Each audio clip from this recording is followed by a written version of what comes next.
Welcome back to news jet update. चलिए देखते हैं झारखंड की 25 फटाफट बड़ी खबरों को। इससे पहले आप झारखंड के किस जिले से न्यूज को देख रहे हैं हमें कमेंट बॉक्स में जरूर बताएं। साथ ही डेली अपडेट रहने के लिए आप हमारे चैनल को सब्सक्राइब कर बेल आइकन को दबाना बिल्कुल ना भूलें। पहली बड़ी खबर, झारखंड विधानसभा में बड़े बदलाव की तैयारी, कांग्रेस और भाकपा माले ने शुरू किया विरोध। झारखंड विधानसभा में आरंभ से चली आ रही मुख्यमंत्री प्रश्नकाल की परंपरा समाप्त हो सकती है। विधानसभा की कार्य संचालन नियमावली से इसे विलोपित करने की तैयारी शुरू हो गई है। विधानसभा की नियम समिति के सदस्य और झारखंड मुक्ति मोर्चा के विधायक दीपक बिरुआ ने समिति की अनुशंसा को मंगलवार को सदन के पटल पर रखा। स्पीकर ने यह नियमन दिया है कि इस पर सभी विधायक 14 मार्च तक संशोधन दे सकते हैं। विधायक दीपक बिरुआ ने बताया कि स्पीकर की अध्यक्षता में संपन्न नियम समिति की बैठक सर्वसम्मति से यह प्रस्ताव पारित हुआ है। इस बात पर चर्चा हुई कि जब मुख्यमंत्री सत्रावधि के दौरान सदन में उपस्थित रहते हैं तो अलग से मुख्यमंत्री प्रश्नकाल का कोई औचित्य नहीं है। उल्लेखनीय है कि झारखंड विधानसभा के प्रथम अध्यक्ष इंदर सिंह नामधारी के कार्यकाल में कार्य संचालन नियमावली तैयार हुई थी। इधर मुख्यमंत्री प्रश्नकाल को हटाने के प्रस्ताव का सत्तारूढ़ दल कांग्रेस समेत प्रमुख विपक्षी पार्टी भाजपा और भाकपा माले ने भी विरोध किया है। कांग्रेस विधायक पूर्णिमा नीरज सिंह ने कहा कि मुख्यमंत्री प्रश्नकाल नहीं हटना चाहिए, यह विधायकों के अधिकारों का हनन होगा। विधायक ममता देवी, अनूप सिंह और बंधु तिर्की ने भी इसे सही नहीं ठहराया। भाजपा विधायक मनीष जायसवाल, राज सिन्हा, नीलकंठ सिंह मुंडा, नवीन जायसवाल, भानु प्रताप शाही, अर्पणा सेन गुप्ता, नीरा यादव सहित अन्य ने भी इसका विरोध किया है। उनका कहना है कि यह विधायकों के अधिकार छीनने का प्रयास है। वहीं भाकपा माले विधायक विनोद सिंह ने भी इस प्रस्ताव का विरोध किया है। अगली खबर, ग्रामीण विकास विभाग का बजट ध्वनि मत से पारित, विधायक मत की राशि बढ़ाने के सरकार ने दिए संकेत। भाजपा विधायकों की अनुपस्थिति में ग्रामीण विकास विभाग का 8,051 करोड़ का बजट ध्वनि मत से पारित हो गया। ग्रामीण विकास मंत्री आलमगीर आलम ने कहा कि 2006 से मनरेगा की परियोजना चालू हुई तो बाद में इसे मरा हुआ योजना का नाम भी दिया गया, लेकिन महामारी के समय इसी मनरेगा ने रोजगार दिया। वित्तीय वर्ष 2021-22 में 1042 मानव दिवस लक्ष्य की तुलना में 25 मार्च 2022 तक 1042 मानव दिवस का सृजन हो चुका है। वर्तमान वित्तीय वर्ष में अब तक 4,52,473 योजनाओं को भी पूरा किया गया है। मनरेगा के मामले में झारखंड में रिकॉर्ड हासिल किया, जिसकी राष्ट्रीय स्तर पर भी तारीफ की गई है। वहीं भाजपा विधायक नवीन जायसवाल ने कहा कि वर्तमान सरकार में भ्रष्टाचार चरम पर है। 30% कम पर टेंडर हो रहा है, हर काम के लिए रिश्वत मांगे जा रहे हैं। दूसरी तरफ झामो विधायक वैद्यनाथ राम ने ग्रामीण विकास विभाग के कामकाज की तारीफ की और उन्होंने सुझाव दिया कि मनरेगा में न्यूनतम कार्य दिवस को 100 दिन से ज्यादा बढ़ाना चाहिए। कांग्रेस विधायक उमा शंकर अकेला ने कहा कि ग्रामीण सड़कों की हालत दयनीय हो गई है, यही स्थिति रही तो चुनाव जीतना मुश्किल हो जाएगा। वहीं आजसू विधायक लंबोदर महतो ने कहा कि मनरेगा मजदूरों का करोड़ों रुपये बतौर पारिश्रमिक बकाया है, मटेरियल का भी पैसा पेंडिंग है। निर्दलीय विधायक अमित मंडल ने कहा कि मनरेगा में बिचौलिए हावी है, सिर्फ ST-SC को मंजूरी मिल रही है, जो OBC और जनरल के साथ भेदभाव है। अगली खबर, जमशेदपुर में 58 पदों पर निकली भर्ती। ये भर्तियां CSIR नेशनल मेटा लूरोलॉजिकल लेबोरेटरी के द्वारा निकाली गई है। इसके लिए आधिकारिक वेबसाइट पर आप नोटिस को पढ़ सकते हैं। जारी नोटिफिकेशन के अनुसार आवेदन करने के लिए उम्मीदवारों की योग्यता पदों के अनुसार BA, BSc, MSc आदि निर्धारित किया गया है। आवेदन करने के लिए उम्मीदवारों की आयु सीमा पदों के अनुसार अधिकतम 32 वर्ष, 35 वर्ष, 40 वर्ष, 50 वर्ष निर्धारित किया गया है। चयन की प्रक्रिया CSIR नेशनल मेटा लूरोलॉजिकल लेबोरेटरी के पदों पर उम्मीदवारों का चयन इंटरव्यू द्वारा होगा।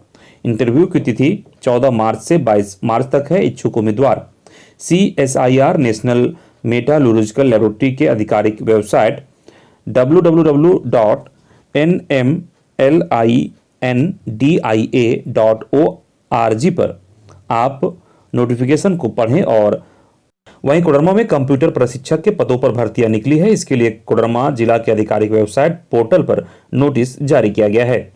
इस भर्ती प्रक्रिया के तहत कोडरमा में कंप्यूटर और कॉल सेंटर ट्रेनर के पदों पर भर्ती होगी। इन पदों पर आवेदन करने के लिए उम्मीदवारों की योग्यता इनी ग्रेजुएट, बीसीए, एमसीए आदि निर्धारित किया गया है। इन पदों पर उम्मीदवारों का चयन इंटरव्यू में प्रदर्शन के अनुसार किया जाएगा।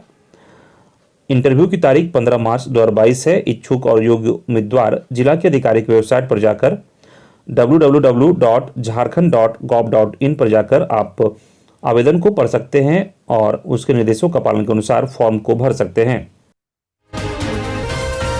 अगली खबर, गैर सरकारी सहायता प्राप्त अल्पसंख्यक स्कूल के शिक्षकों को मिलेगी पेंशन, झारखंड विधानसभा में सरकार की घोषणा। गैर सरकारी सहायता प्राप्त अल्पसंख्यक सहित प्रारंभिक एवं माध्यमिक विद्यालयों में 1 दिसंबर 2004 के बाद नियुक्त शिक्षकों एवं कर्मचारियों को नवीन अंशदायी पेंशन योजना का लाभ मिलेगा। स्कूली शिक्षा एवं साक्षरता विभाग में इसे लेकर आवश्यक प्रक्रियाएं पूरी की जा रही है। स्कूली शिक्षा एवं साक्षरता विभाग के मंत्री जगन्नाथ महतो ने यह जानकारी सदन में दी। उन्होंने विधायक बंधु तिर्की के अल्पसूचित प्रश्न के जवाब में बताया कि गैर सरकारी सहायता प्राप्त अल्पसंख्यक सहित के 457 शिक्षकों का वेतन निर्धारण प्राथमिक शिक्षा निदेशालय द्वारा अनुमोदित कर दिया गया है। वहीं इस श्रेणी के माध्यमिक विद्यालयों के शिक्षकों का नियुक्ति अनुमोदन के लगभग 150 लंबित मामलों में से भी 127 मामलों पर विचार करते हुए 95 शिक्षकों की नियुक्ति को संपुष्टि कर दी गई है। वहीं दूसरी तरफ शून्यकाल में माले विधायक विनोद सिंह ने थानों में अनिवार्य रूप से एक महिला इंस्पेक्टर बहाल करने की मांग उठाई ताकि महिलाएं अपनी शिकायतें बेबाक ढंग से दर्ज करा सके। भाजपा विधायक विरंची नारायण ने झारखंड कर्मचारी चयन आयोग द्वारा जारी परिणाम के अनुसार पंचायत सचिवों की नियुक्ति की मांग उठाई। वहीं कांग्रेस विधायक इरफान अंसारी ने जामताड़ा में मेडिकल कॉलेज की स्थापना की मांग की। अगली खबर, अंतर्राष्ट्रीय महिला दिवस पर पोषण सखियों से धक्का मुक्की, सड़क जाम करने की कोशिश पर पुलिस ने खोया आपा। अंतर्राष्ट्रीय महिला दिवस पर पुलिस ने आपा खो दिया और महिला पुलिस कर्मियों ने पोषण सखियों से ही धक्का मुक्की कर डाली। इससे पहले विभिन्न मांगों को लेकर विधानसभा के पास धरना प्रदर्शन कर रही पोषण सखियों का पारा 20वें दिन मंगलवार को 7वें आसमान पर पहुंच गया। इससे नाराज पोषण सखियां विधानसभा परिसर और जगन्नाथपुर सड़क जाम करने के लिए निकल पड़ी। इधर भीड़ को देखते हुए प्रशासन अलर्ट हो गया और विधानसभा की ओर आने वाली सड़क पर बैरिकेडिंग लगाकर जाम कर दिया। यहां जब गुस्साई पोषण सखियों ने सड़क जाम करने के लिए बैरिकेडिंग तोड़ने की कोशिश की तो मौके पर मौजूद पुलिसकर्मियों ने सखियों से धक्का मुक्की कर डाला। अगली खबर, प्राइवेट गार्ड को ड्यूटी से हटाने के विरोध में अब भूख हड़ताल। राजमहल ओसीपी के मुख्य गेट पर गत 6 दिनों से MAS प्राइवेट कंपनी में कार्यरत सिक्योरिटी गार्ड का ड्यूटी पर नहीं लाने के विरोध में आंदोलन चल रहा है। झारखंड मजदूर कल्याण संघ के बैनर पर जारी आंदोलन को लेकर राजमहल परियोजना के महाप्रबंधक की ओर से अब तक कोई समाधान नहीं निकाला गया। संघ के केंद्रीय अध्यक्ष पूर्व विधायक राजेश रंजन की अगुवाई में अब आंदोलनरत सिक्योरिटी गार्ड की ओर से अब भूख हड़ताल शुरू कर दी गई है। पहले दिन भूख हड़ताल पर बैठने वाले सिक्योरिटी गार्ड में उमेश चंद्र चौधरी, गौतम कुमार, राम प्रताप, जयकांत, सोनालाल, अरुण आदि शामिल थे। पूर्व विधायक राकेश रंजन ने कहा कि ऊर्जा नगर कॉलोनी की सुरक्षा में सिक्योरिटी गार्ड बीते 2005 से कार्यरत हैं। वर्ष 2017 में उन्हें 2 साल के लिए हटाया गया था, पर बाद में जनवरी 2020 से फिर उन्हें बहाल किया गया था। इतनी लंबी सेवा देने के बाद यह सिक्योरिटी गार्ड अब कहां जाएंगे, यह प्रश्न बड़ा है। अगली खबर, झारखंड के सरकारी स्कूलों में खेल सामग्री खरीदने के लिए दिए जाएंगे 18.2 करोड़ 10 दिनों में सामग्री खरीदने का निर्देश। झारखंड के सरकारी स्कूलों में खेल सामग्री खरीदने के लिए सरकार अग्रसर है। सरकारी स्कूलों के शिक्षा स्तर ठीक करने और खेल को बढ़ावा देने के लिए झारखंड और केंद्र सरकार लगातार कोशिश कर रही है। इसके तहत खेल सामग्री खरीदने के लिए प्राथमिक और मध्य विद्यालय को प्रति विद्यालय 5,000 और उच्च विद्यालय को 7,000 रुपये दी गई है। कुल 18 करोड़ 20 लाख रुपए की राशि खेल सामग्री की खरीदारी के लिए स्वीकृति की गई है और 10 दिनों में खेल सामग्री खरीदने का निर्देश जारी किया गया है। भारत सरकार की ओर से वित्तीय वर्ष 2021-22 में समग्र शिक्षा के तहत स्पोर्ट्स एंड फिजिकल एजुकेशन में 18.2 करोड़ की राशि स्वीकृति की गई है। इसे राज्य के 35,442 सरकारी विद्यालयों जिसमें प्राथमिक, माध्यमिक और उच्चतर माध्यमिक जैसे स्कूलों में खेल सामग्री खरीदने के लिए स्थानांतरित की जा रही है। अगली खबर, जन्म मृत्यु प्रमाण पत्र के लिए कार्यालय का नहीं लगाना पड़ेगा चक्कर, SMS से दी जाएगी जानकारी। रिम्स में जन्म लेने वाले और यहां इलाज के दौरान मरने वाले लोगों के परिजनों को जन्म मृत्यु प्रमाण पत्र के लिए कार्यालय का चक्कर नहीं लगाना पड़ेगा। रिम्स प्रबंधन ने नई व्यवस्था के तहत जन्म और मृत्यु प्रमाण पत्र की जानकारी के लिए एसएमएस सेवा की शुरुआत की है। फॉर्म में परिजन द्वारा दिए गए नंबर में मैसेज के माध्यम से प्रमाण पत्र की जानकारी मिलेगी। प्रमाण पत्र तैयार हो जाने के बाद मैसेज से सूचित किया जाएगा। परिजन कार्य दिवस के दिन सुबह 9 बजे से शाम 5 बजे तक काउंटर से प्रमाण पत्र प्राप्त कर सकते हैं। नई व्यवस्था के तहत पहले दिन 55 लोगों को एसएमएस के जरिए प्रमाण पत्र बन जाने की सूचना दी गई। वहीं रिम्स प्रबंधन के द्वारा 8987800269 नंबर जारी किया गया है। इसमें भी जन्म मृत्यु प्रमाण पत्र की जानकारी प्राप्त की जा सकती है। अगली खबर, जेपीएससी पदाधिकारी प्रमोशन मामला, झारखंड हाईकोर्ट में अवमाननावाद याचिका दायर। जेपीएससी थर्ड बैच के पदाधिकारियों की बेसिक ग्रेड से जूनियर सिलेक्शन ग्रेड में प्रोन्नति के मामले में हाईकोर्ट द्वारा दिए गए आदेश के बावजूद भी प्रोन्नति नहीं दिए जाने पर प्रार्थी राजकिशोर महतो ने अवमाननावाद याचिका दायर की है। याचिका के माध्यम से अदालत को जानकारी दी गई कि झारखंड हाईकोर्ट के आदेश के बावजूद अधिकारी को प्रोन्नति नहीं मिली है।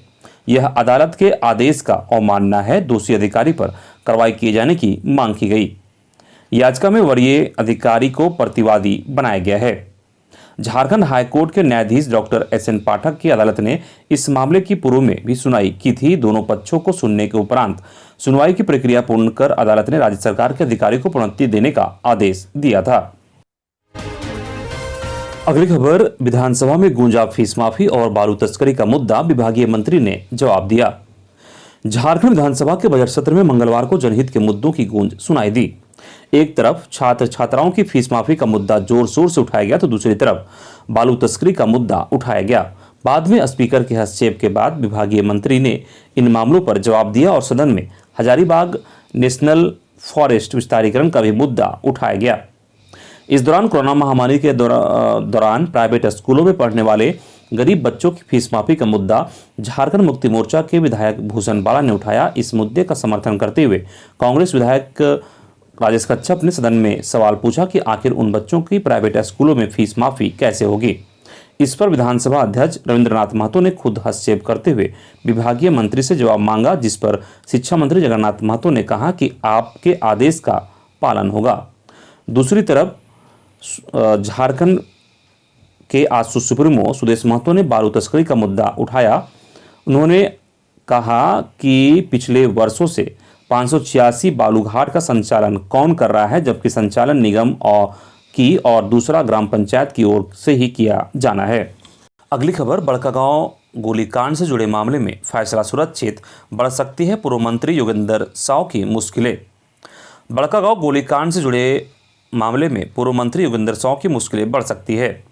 इस मामले में अपर न्यायायुक्त विशाल श्रीवास्तव की कोर्ट ने फैसला सुरक्षित रख लिया है। अब अदालत 22 मार्च को फैसला सुनाएगी।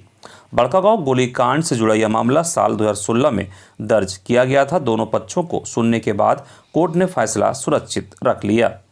अगली खबर, सुदेश समेत सैकड़ों आजसू कार्यकर्ताओं पर प्राथमिकी दर्ज। स्थानीय नीति लागू करने की मांग को लेकर विधानसभा घेराव करने निकले आजसू सुप्रीमो सुदेश महतो, गोमिया विधायक लंबोदर महतो समेत सैकड़ों कार्यकर्ताओं के खिलाफ नगरी थाने में प्राथमिकी दर्ज की गई। इन पर आईपीसी की धारा 143, 149, 341, 329 और 186 के तहत मामला दर्ज किया गया है। मांडर वीडियो सुलेमान अंसारी की ओर से प्राथमिकी दर्ज की गई है। थाने में दिए गए आवेदन में कहा गया है कि रिंग रोड दलादिली चौक के पास आजसू कार्यकर्ताओं ने सड़क जाम कर प्रदर्शन किया। रांची एसडीओ के निर्देश पर वे दल बल के साथ मौके पर पहुंचे। आजसू कार्यकर्ताओं की भीड़ विधानसभा का घेराव करने जा रहे थे। मौजूद पुलिसकर्मियों को रोकने पर करता सड़क पर धरना पर बैठ गए। बार बार पुलिस अधिकारियों व मजिस्ट्रेट ने उन्हें समझाया, इसके बावजूद वे नहीं माने और 3 घंटे तक सड़क जाम रखा। इससे आम लोगों को काफी परेशानी हुई। अगली खबर, जेई की नियुक्ति प्रक्रिया पर रोक से कोर्ट का इनकार। राज्य कर्मचारी चयन आयोग के 283 जूनियर इंजीनियरों की नियुक्ति प्रक्रिया पर रोक लगाने से हाईकोर्ट ने इनकार कर दिया है।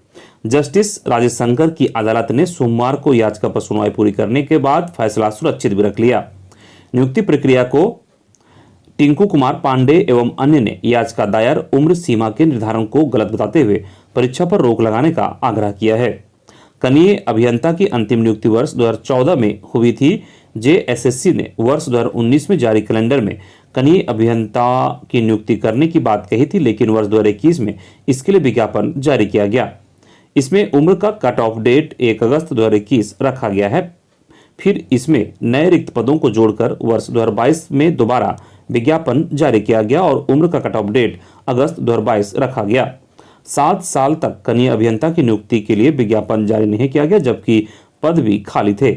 ऐसे में उम्र का कट ऑफ 2019 रखा जाना चाहिए, क्योंकि इसी साल जीपीएससी ने अपने कैलेंडर में नियुक्ति जारी करने की बात कही थी। अगली खबर, सरकार का बड़ा फैसला, 27 मार्च से फिर से शुरू होगी अंतर्राष्ट्रीय उड़ान सेवाएं। सरकार ने करीब 2 साल बाद फिर से अंतर्राष्ट्रीय उड़ान सेवाएं शुरू करने का फैसला लिया है। कोरोना वायरस के प्रकोप के कारण देश में अंतर्राष्ट्रीय उड़ान सेवाएं 23 मार्च 2020 से स्थगित थी। हालांकि जुलाई 2020 से करीब 35 देशों के साथ एयर बबल व्यवस्था के तहत भारत से अंतर्राष्ट्रीय उड़ानों का परिचालन हो रहा है। नगर विमानन मंत्री ज्योतिरादित्य सिंधिया ने कहा कि उद्योग से जुड़े लोगों के साथ विचार विमर्श और कोरोना वायरस के नए मामलों में कमी को देखते हुए हमने 27 मार्च 2022 से अंतर्राष्ट्रीय उड़ान सेवाओं को फिर से शुरू करने का निर्णय किया है। उन्होंने कहा कि इस निर्णय के साथ एयर बबल व्यवस्था को हटा दिया गया है। सिंधिया ने कहा कि इस निर्णय के साथ मैं आश्वस्त हूं कि विमानन उद्योग नई ऊंचाइयों पर पहुंचेगा। अगली खबर, ग्रामीण क्षेत्रों में 90 तथा शहरी क्षेत्रों में 10% नियुक्तियां निर्धारित करें। खबर जामताड़ा से है, जहां 1932 खतियान लागू करने के नाम पर कहा जा रहा है कि हेमंत सरकार जनता को ठग रही है। हेमंत सरकार से मांग करते हैं कि राज्य में जितनी भी रिक्तियां पड़ी हुई है उसकी नियुक्ति के लिए प्रखंड स्तर पर रिक्तियां आवंटित कर नियुक्ति प्रक्रिया पूर्ण करें। 90% नियुक्तियां ग्रामीण क्षेत्र के लिए, जबकि 10% नियुक्तियां शहरी क्षेत्र के लिए निर्धारित करें। ग्रामीण क्षेत्र में ग्राम सभा के माध्यम से चयनित अभ्यर्थी की नियुक्ति सुनिश्चित हो तथा ऐसा प्रावधान तैयार करें। मंगलवार को संथाल परगना दौरा में वापस कोलाहल लौटे आदिवासी सेंगल अभियान के राष्ट्रीय अध्यक्ष सालकर मुर्मू ने जामताड़ा में यह बातें कही। अगली खबर, यूक्रेन के रूस पर हमले के खिलाफ नक्सली 10 मार्च को झारखंड सहित बिहार के कई हिस्सों में बंद का किया आह्वान। प्रतिबंधित नक्सली संगठन भाकपा माओवादी ने 10 मार्च को पलामू प्रमंडल, उत्तरी दक्षिणी छोटानागपुर और बिहार के मगध प्रमंडल में बंद की घोषणा की है। इस संबंध में माओवादियों के झारखंड, बिहार, उत्तरी छत्तीसगढ़ और उत्तर प्रदेश सीमांत रीजनल कमेटी के प्रवक्ता मानस ने प्रेस रिलीज जारी कर यह जानकारी दी। उसमें कहा गया है कि रूस के यूक्रेन पर हमला बिहार के गया औरंगाबाद सीमा पर और झारखंड के लोहरदगा गुमला में सुरक्षा बलों द्वारा बमबारी के खिलाफ 10 मार्च को बंद की घोषणा की गई है। इस बंद से माओवादियों ने मेडिकल, हॉस्पिटल, एम्बुलेंस, पानी सप्लाई, दूध विक्रेता, अग्निशमन दस्ता, प्रेस की गाड़ी और बाराती वाहन को अलग रखा है।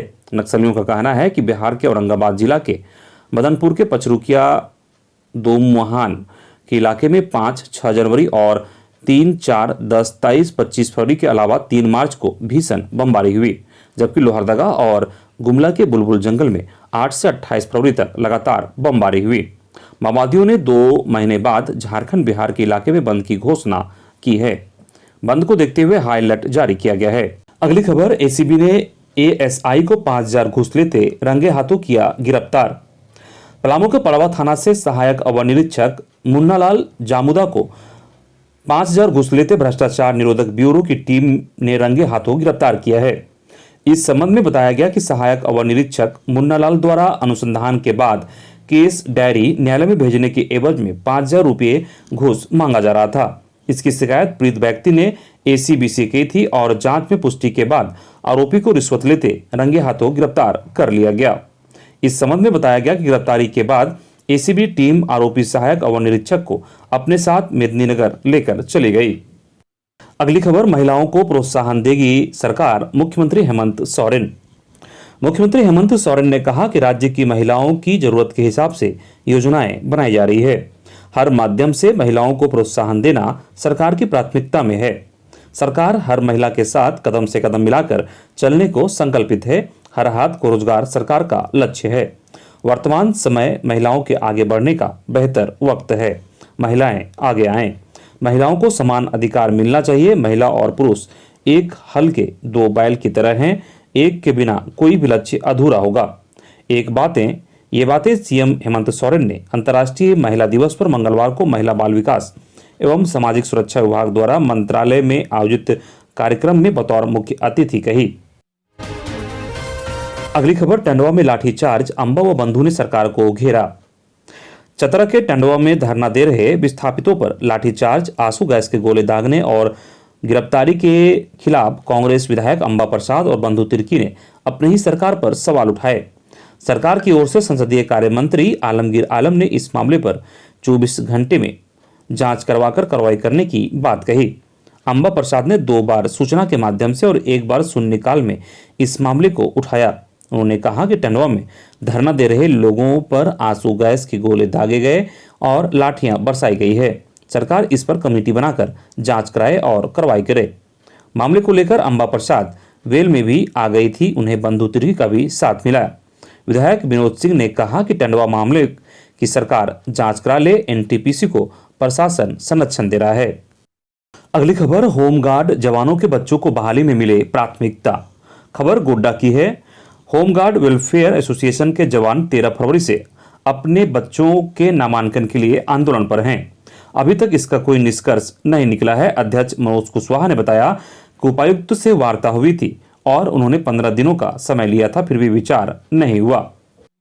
अगली खबर, पाकुड़ समेत राज्य के सभी जिलों में आज से 11 मार्च तक काला बिल्ला लगाकर कार्य करेंगे पुलिसकर्मी। झारखंड पुलिस की 19 सूत्री मांगों को लेकर आगामी 9 मार्च से 11 मार्च 2022 तक पुलिसकर्मी काला बिल्ला लगाकर आंदोलन कर अपनी ड्यूटी का निर्वहन करेंगे। उक्त आशय की जानकारी देते हुए झारखंड पुलिसमेन्स एसोसिएशन पाकुड़ शाखा के मंत्री संजय कुमार ठाकुर ने बताया कि झारखंड पुलिसमेन्स एसोसिएशन शाखा पाकुड़ द्वारा उसी के तहत मंगलवार को सभी थानों में जाकर आरक्षी, हवलदार, सनवर कर्मियों के बीच काला रिबन का वितरण किया गया। इस अवसर पर झारखंड पुलिसमेन्स एसोसिएशन शाखा पाकुड़ के अध्यक्ष सुबोध कुमार यादव, मंत्री संजय कुमार ठाकुर, उपाध्यक्ष लाल बाबू सिंह, अंकेक्षक हवलदार फुलेंदर पासवान सहित एसोसिएशन के अन्य सदस्य उपस्थित थे।